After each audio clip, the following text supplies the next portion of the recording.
What are some of the hallmarks of those imperatives as imagined by market forces, NGOs, banks, etc.?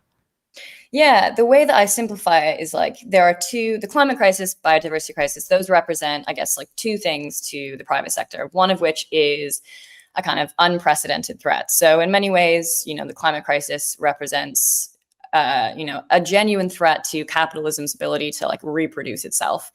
And so that is now very much understood. And so there's a response of, how can we address that threat and minimize the risks to our operations? And the other is an opportunity. Larry Fink, who is the CEO of BlackRock, which is the biggest sort of US investment firm, I think he's described the climate crisis several times now as, the greatest investment opportunity in history. And so there's kind of two sides of that coin. So a threat to be managed and an opportunity to be seized. And everyone from sort of major energy firms, but also throughout the financial sector is trying to marry those interests. And that comes across in lots of different policy areas.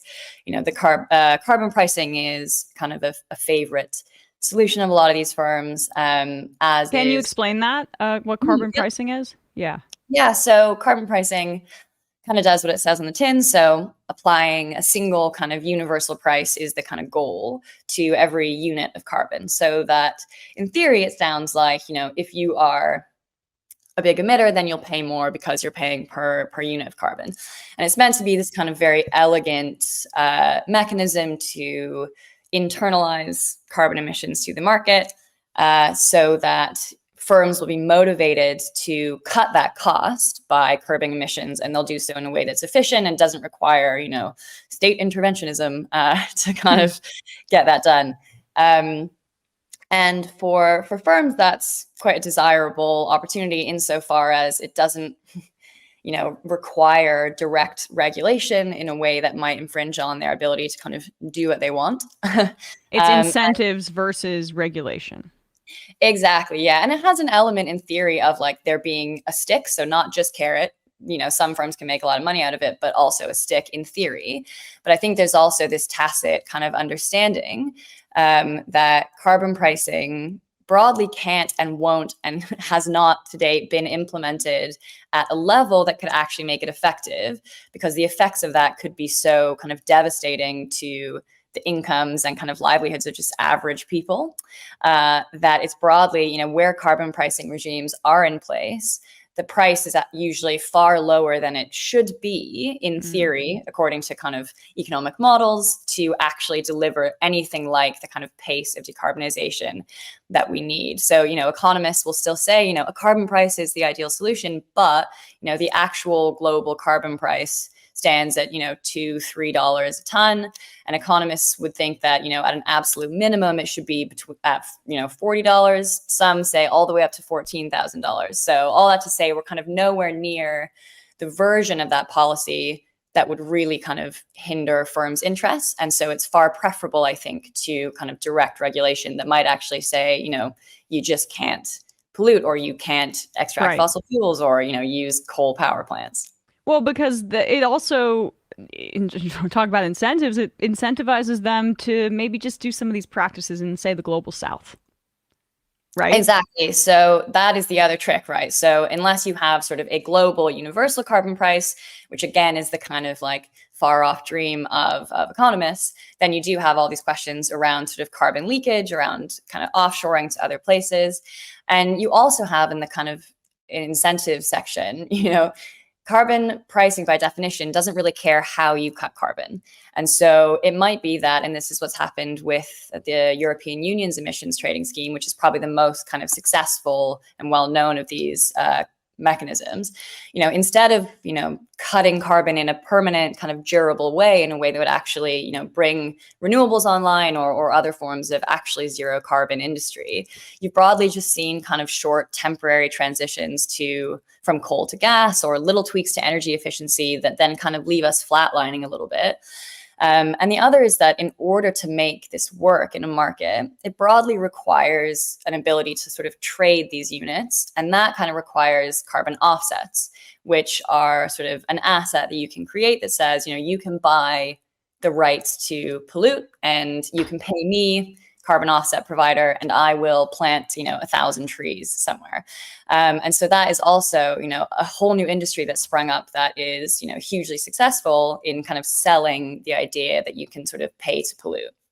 How does carbon capture play into this? Because, I mean, that also seems to be a favorite of neoliberal economists and politicians. I mean, carbon capture is the ultimate kind of tool for maintaining business as usual, right? And so, Hmm. there's a part of me that would, that would love if it worked, but it's broadly just not a viable technology Right. at scale whatsoever. I think the biggest kind of trial of the largest carbon offset project released its results a few months back, and it had captured like a third of their kind of low ambition for the project, and it was meant to be the one that would be the big breakthrough. And so leaning, I think, on carbon capture and storage as heavily as fossil fuel giants do is absolutely a way to kind of get around needing to actually change their business models whatsoever. But so is carbon offsetting just as much. Airlines absolutely love it. I'm sure anyone who's taken a flight in the past couple of years has been offered the option to pay to offset their flight. And so it's absolutely a very convenient mechanism for saying broadly, we don't need to change business models. We don't need to do any of the hard work of decarbonizing. We can just pay a little bit extra. Profitable new industry springs up, everybody's happy, and job is done. Right there, we've solved it. Yeah.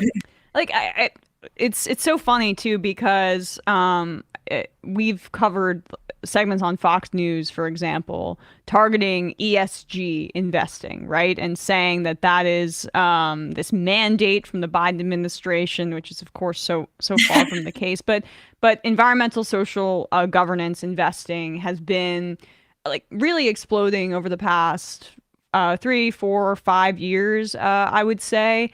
And it's another way to I get first to me it feels like corporate PR, but Yeah. I'm curious about your take on like the preponderance of that specifically over the past few years. Yeah, I have to say, like, obsessed with the whole kind of woke capital backlash that's been unfolding in the US, kind of anti-ESG campaign from the right, which I find really fascinating because it's a kind of really mask off moment for the right on, this is ostensibly, a free market doing exactly what it's meant to do, which is, corporate actors acting in their own interest. They perceive ESG as a framework to be in their own interests as a profit-seeking corporation.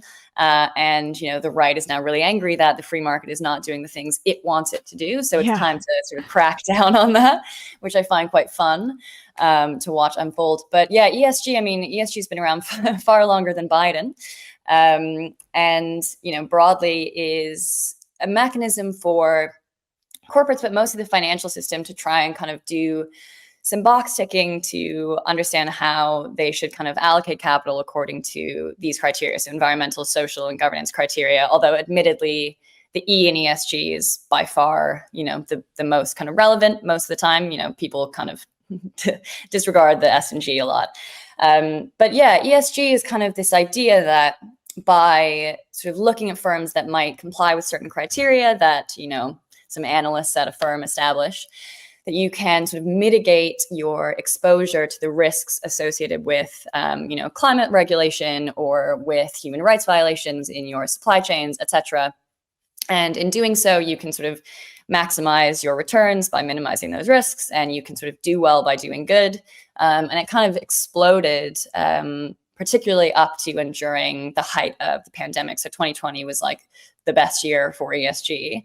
Because it seemed like it was coming true that this kind of logic of just reducing your exposure to the bad things meant that you could sort of maximize your own returns and broadly have kind of a clean conscience.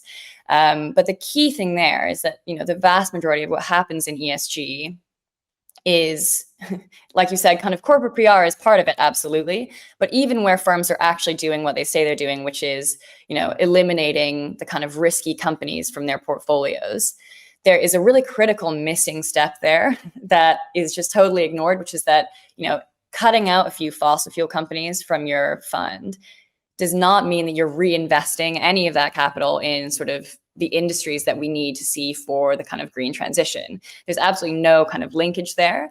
And so what we've got is, firms that are minimizing their financial risk without doing anything to kind of try to actually drive forward decarbonization, which is, I think, how it's often sort of promoted, right? So if you look at the big ESG funds, I looked the other day at Vanguard, which is, again, one of the biggest US managers, and its kind of flagship US ESG fund is broadly just like the S&P 500 with like one or two fossil fuel companies removed. So it's, its top holdings, which are like a fifth of the fund, is, Apple, Microsoft, Amazon, another tech firm, and, one or two other big techs. And, that is hardly going to be like driving forward the transition to a decarbonized economy. And I think that for me is the critical aspect of ESG. Yeah, that's an incredibly broad definition of ESG, right? Because as you say, it's just the absence of investing in big oil as opposed to the investment in technology or in companies that would push things forward. Kind of restating what you said there, but